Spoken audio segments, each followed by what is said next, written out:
coming from the gripe department of the NFL, an old punching bag, a small but old punching bag, is back.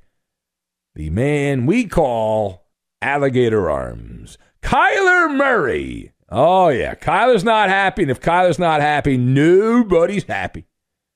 The chapter on angry quarterbacks. So if you've not heard the latest, possibly you don't give a crap about the Arizona Cardinals. Most people don't, but this is actually a good story. And so I love a good story.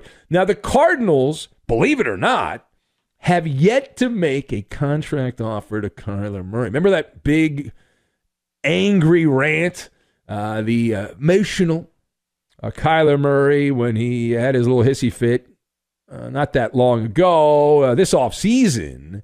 So we are told that Kyler Murray's agent has pulled an opening proposal off the table. Of course, that would be a result, we assume, because of the other contracts that have been paid out to Derek Carr and others. So now Kyler's camp, his posse, is saying that Murray will not play for the Cardinals without a new contract. Where I come from, that means he's planning on holding out. Murray is demanding a king's ransom from the Cardinals. Arizona, at least what they have been leaking to friendly members of the media, is that they are insisting Kyler Murray will not be traded. So you've got loggerheads is what you have here. You have Kyler Murray's representatives who are leaking stories to useful idiots in the media that Kyler ain't going to play on that contract, which means he's going to hold out. And you have the Cardinals who are saying he will not be traded, but have not offered him a contract. So let us discuss the question.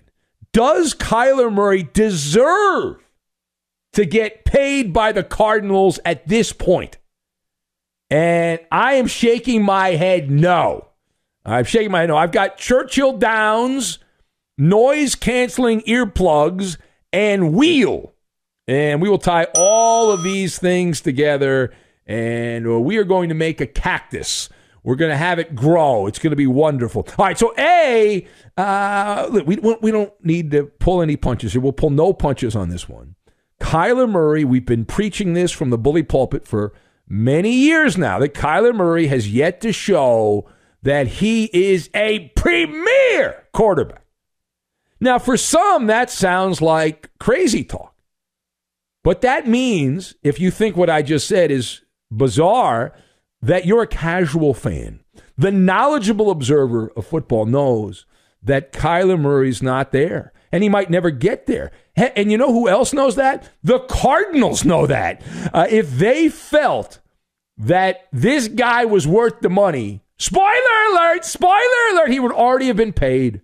They would have already paid the man. But the truth is that the Cardinals know that Kyler Murray is flawed, and he's not the guy to pay at this time. Kyler Murray begged. He pleaded. And what did Arizona do? They ignored the manifesto from the agent, and they also said, see you later, when the social media temper tantrum took place. Remember when Kyler decided to start an active social media war by scrub-a-dub-dubbing any reference to the Cardinals off most of his social media. So the reason all this happened in the Cardinals' position is because they know what we know and what we have saying. They can't say it publicly because it's taboo, but Kyler Murray has not earned the jackpot. He hasn't. And don't be fooled. Don't be fooled by the empty stats. Don't be that guy. And I'll use a horse racing analogy. If you've ever been to the track, I love going to the horse track. I haven't been in a while. Need to get out to Santa Anita. I haven't heard about horses dying lately at Santa Anita, so maybe they've stopped the horses dropping dead out there. But whether it's Santa Anita or Churchill Downs, the famous home of the Kentucky Derby, think of it like going to Churchill Downs. You're betting a horse race. You put your money in on the horse, and the horse gets out of the gates fast. Bam! Right out of the gates, leading at the first pole. And you're thinking, man, I'm in good shape here and doing pretty well. And until the stretch run, and turn out the lights, the party's over. That's essentially Kyler Murray. He has a fatal flaw. The fatal flaw, stamina. He is lacking stamina. I believe we have an advertiser on Fox Sports Radio that will help him with that. But Murray, listen, Murray doesn't have the staying power during the course of a long NFL season. It's only going to get longer. They started with 16 games when he was a rookie. Now they're up to 17, and eventually there'll be 18 games. That's the master plan of the billionaire boys club that owns the NFL. They're going to add an 18th game. That'll happen in a relatively short amount of time. So Kyler lacking endurance, and the evidence here is not only the eyeballs and the bifocals, it's the numbers. The numbers do not lie. Kyler's quarterback rating drops an average of 10 or more points from the first half of the NFL season to the second half. It has been a common theme since he entered the NFL. It's almost like a combination of teams figuring him out and him not being able to handle, because of his diminutive build, the rigors of the NFL. And you toss in all the extra variables, Kyler with terrible body language. And for reference on that, see the loss to the Rams, one of the worst performances you'll ever see. A generationally bad playoff performance by the little guy. And the Rams just schooled him, and he was out there sulking on the bench. There are reports that Kyler refused to go back into the game. It was a debacle, an absolute debacle. All right, part B. So we are here to give advice. You might think we're just here to kill time between commercials, but we're also here to give advice to people in sports and teams in sports. So how should the Cardinals handle the pressure of being put in a position where Kyler Murray and his agent are both now threatening to hold out? The agent, the liaison for the player, so whatever the agent says is coming from the mouth of the player. So I recommend noise-canceling earplugs. Stand your ground and do not repeat the same mistakes of other dumb franchises in the NFL. And if you want to know who those teams are, see Philadelphia with Carson Wentz, the Rams with Jared Goff, more recently the Carolina Panthers, Sam Darnold, and Baker Mayfield. Now, Wentz and Goff got extensions. Mayfield and Darnold had their fifth-year option picked up. When you take a couple steps back, Arizona has the leverage. Arizona's got the leverage. Kyler Murray has no options, at least no good options. He's under contract, check. Murray would have to go full kamikaze mission financially to pull this off. Based on the updated collective bargaining agreement a couple years ago, Kyler Murray would be fined $40,000 a day. $40,000 a day. But wait, there's more. He would also lose pretty much all of his compensation for this year if he is not on the Cardinals roster by the third day of training camp.